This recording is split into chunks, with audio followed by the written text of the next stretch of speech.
Hello viewers, हम लोग सुन रहे हैं श्रीमद् भागवत महापुराण स्कंद 4 अध्याय 8 का 11वें दिन का पारायण। यहाँ पे हम लोग जो सुन रहे हैं वो सुन रहे हैं ध्रुव चरित्र। सुनते रहे, शेयर करते रहे। ओम श्री गणेशाय नमः। ओम एम सरस्वत्यै नमः। ओम श्री सद्गुरुदेवेभ्यो नमः। श्री कृष्ण शरणं मम। ओम विष्णवे नमः। ओम श्री लक्ष्मी नारायणाय नमः। यहाँ पे जो बता रहे हैं नारद मुनि जो हैं, ध्रुव को अलग अलग दिन अलग अलग चीज़ जो बता रहे हैं वो हम सुन रहे हैं। मतलब वो सभी कुछ बता रहे हैं परंतु हम लोग अलग अलग दिन में सुन रहे हैं।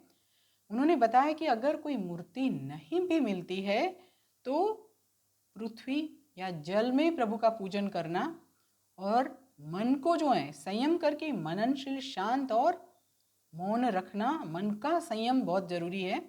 और प्रभु के अवतारों का चिंतन करना, मनन करना, इससे आगे श्री नारद जी के पास से ये सब उपदेश ध्रुव ने ग्रहण कर लिया, उसको समझ में आ गया। ध्रुव ने फिर 3 बार प्रदक्षिणा की और उनको प्रणाम किया।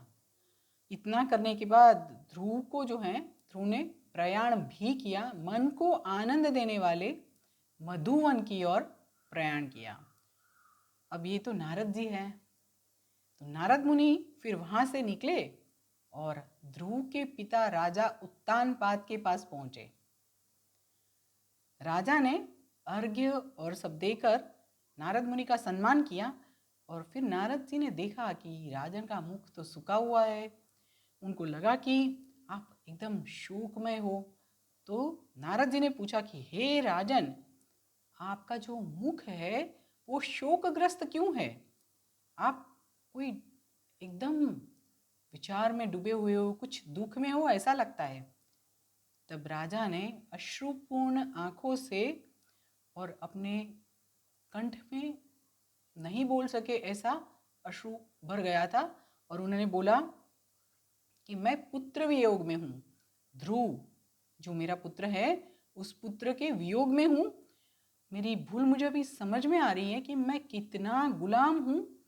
किसका गुलाम हूँ मैं स्त्री का कितना गुलाम हूँ और मैं कितना निर्दय हूँ जो कि मैंने सुरुचि जैसी स्त्री को माना और मैं उसका गुलाम बन गया और मेरे निर्दोष जो मेरा बच्चा है उसको मैंने अपनी गोद में नहीं बैठने दिया।